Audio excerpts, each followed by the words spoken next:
Good morning again. I forgot all about that, Brent, that it's the first day of spring. Kind of wild.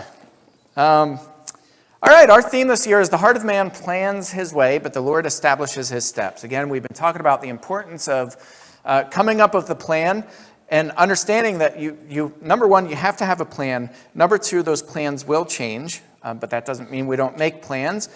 And that God is the one who establishes our steps. Ultimately, our trust is in him. We're also talking about our process of loving neighbors and moving them to loving God, getting them here, getting them to worship God, fall in love with God, and then moving them, and as well as moving all of us, into serving others. Getting into the community, loving people, serving them, and finding out what they need and how we can meet those needs. All of us have a breaking point, a point where we get so trapped into a corner that we become fearful and we don't really know where to turn or what to do next. And it's kind of this dead zone where we don't know what to do with our lives. We don't know what to do with God. We're just kind of stuck there and we're driven by fear. There are a couple things that I think lead us to make some really bad decisions in these times of desperation. One of those is fear, and the other one is arrogance or pride. Both of those, when we're trapped in this area, they can lead us to make really, really awful decisions. Doesn't mean that we're awful people. It doesn't mean that we're bad people. But when we're in this moment of extreme fear or extreme confidence, overconfidence, we'll always make rash decisions. We'll make decisions that are not well thought out, and we make decisions that probably aren't the best for ourselves or for other people. Today we're going to talk about the Philistines. The Philistines were known throughout Israel's history as being not only a people who were a nuisance, but they were vile and violent, and they were just flat out crazy. They were warriors, and everybody feared the Philistines. This is kind of not the greatest painting, but you can't see it real clearly, but this is people fleeing the Philistines. This is a painting of the Philistine army. You can see the smoke in the background, and it's hard to see in this picture, but there are women holding babies, and people are falling down, and you can actually see some casualties in this painting where they're actually stepping over bodies. The Philistines were feared by everybody. They were ruthless, and I think right now a lot of people are looking at the Russians and we're like, are people really capable of that kind of wickedness? Well, the answer is yes, and also it's not anything new. There have been people like this since the beginning of time. People that are absolutely violent, vile, and ruthless. And so the Israelites had this constant fear of the Philistines. The Philistines, if you remember, there are a couple stories where they intersect with the Philistines. One was Samson. You remember Samson, and he had this great strength that was given to him by God. He married a Philistine woman against the advice of his parents. And then the Philistines sent another woman, Delilah, to come and kind of seduce him and get him to tell his secret. And this is actually kind of a gruesome picture, but this is the depiction when the Philistines captured him and they gouged his eyes out. You have David and Goliath, right? Goliath was a Philistine. He was a warrior. He was kind of their bread and butter of the war to intimidate the Israelites. And then young David came and he knocked the Philistine down. There's a story in the Bible where David is fleeing King Saul, the Israelite king.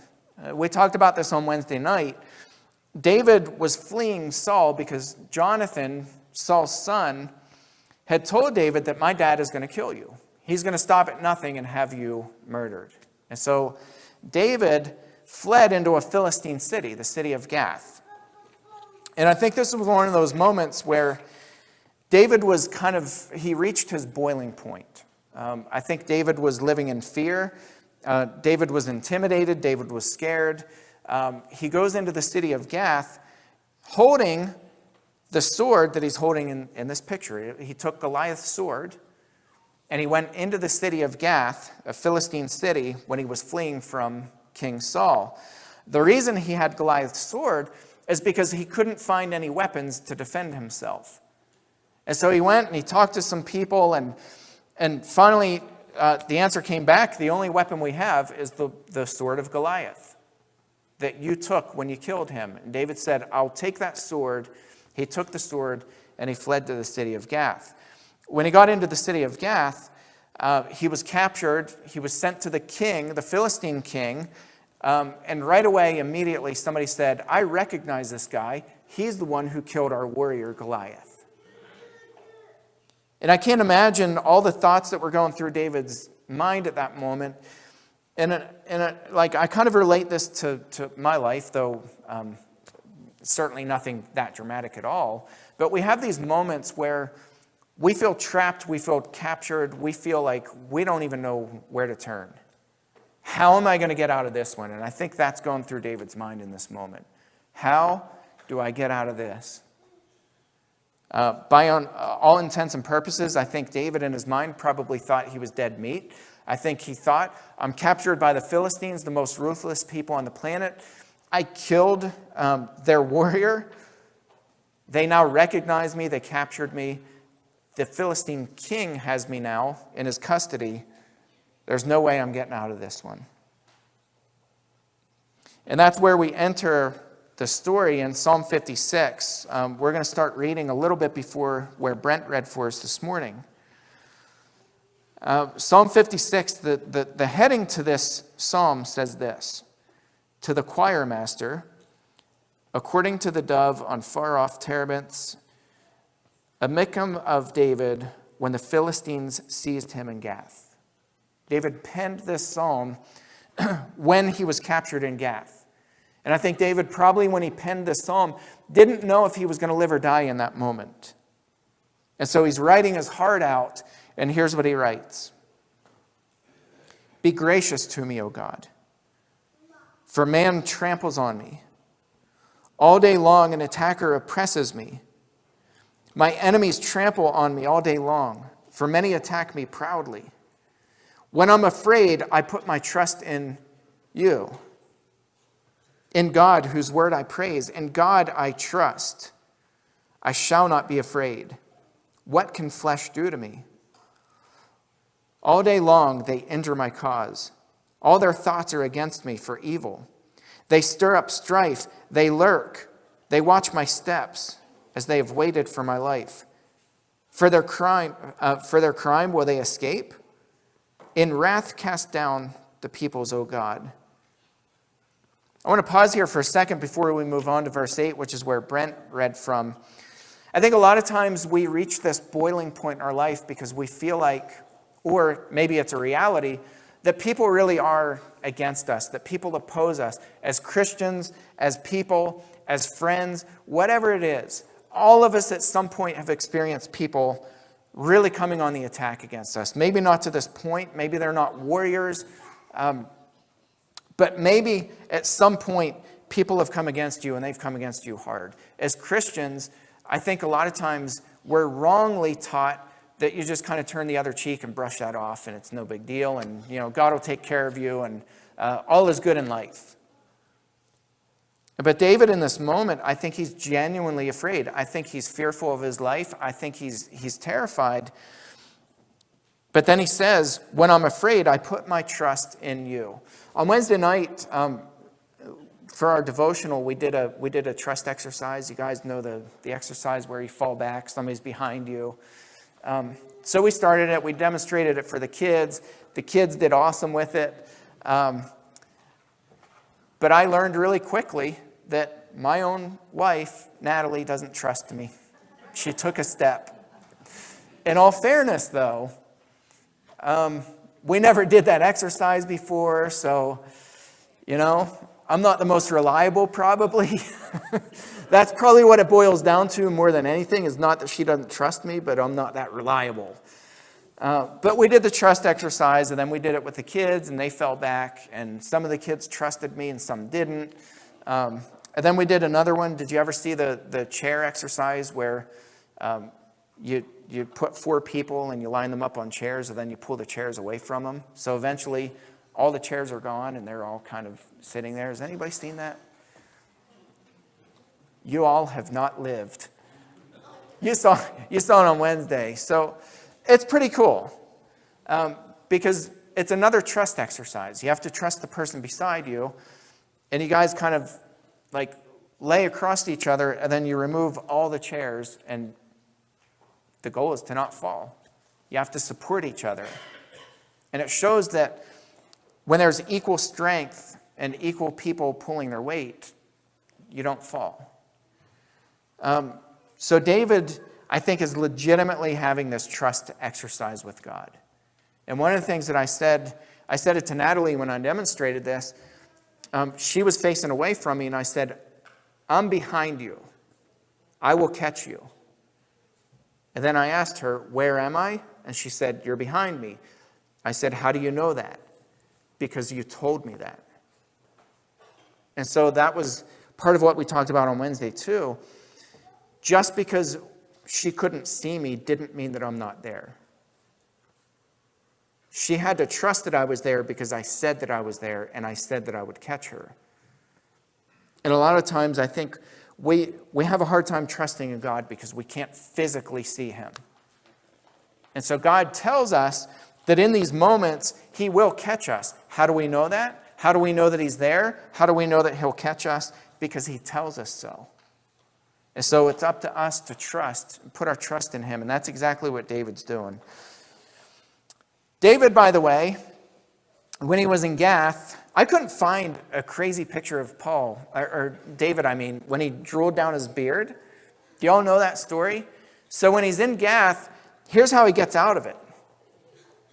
He acts like he's insane. So he starts like scratching the doorpost, and he's taking chunks out of the doorpost in front of the Philistine king. Cameron likes this picture. So David, this guy who supposedly killed Goliath, the Philistine warrior, the Philistine giant, is in front of the Philistine king, and he's drooling down his beard, and he's slashing the doorpost, and he's just like, in that moment, I don't know if he panicked or if this was like strategic or what, but it was kind of brilliant because it worked. And the Philistine king looked at David, and he's like, this guy's insane. Get him out of my presence. And David got released. And so we told the kids on Wednesday, I told the kids, I take full responsibility.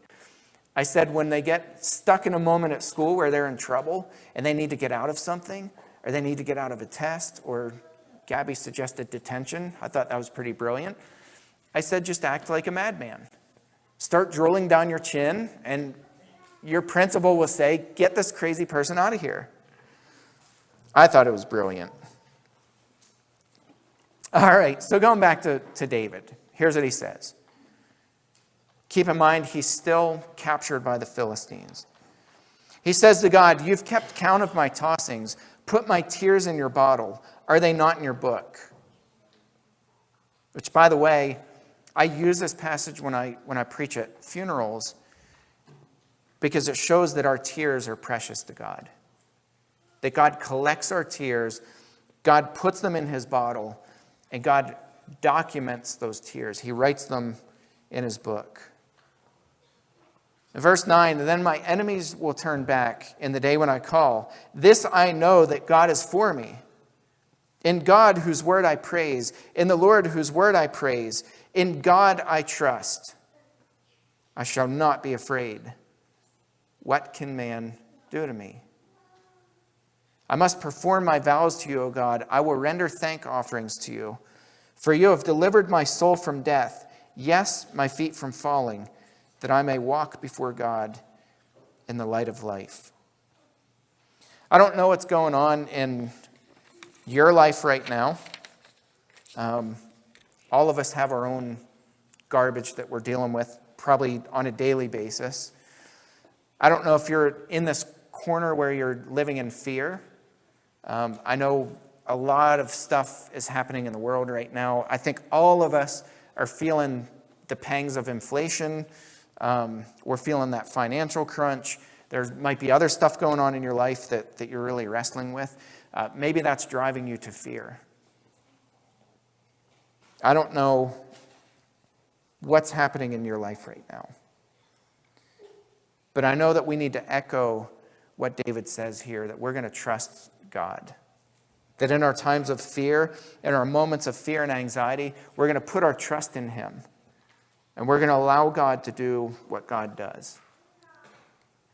Sometimes that's easier said than done. But I think we need to trust in him, that when we're falling, he's going to catch us. And as a church, as a body of believers, we need to link arms with each other. And like we pulled chairs out from under the kids and they didn't fall, that can only happen when you link together. None of us should be out there on an island by ourselves. We weren't supposed to be that way as Christians or just as a people. We need each other. And I think we need to model to people who don't know Christ what it looks like when Christians stick together, when they band together, and when we put our full and complete trust in God. May you have a blessed week this week. Go out, trust God, be blessed, enjoy the weather. And if anybody has not taken that step to put Christ on in baptism, we'd invite you to come up, or if you have prayer needs, you can come up and we will pray for you. Let's all stand and sing together.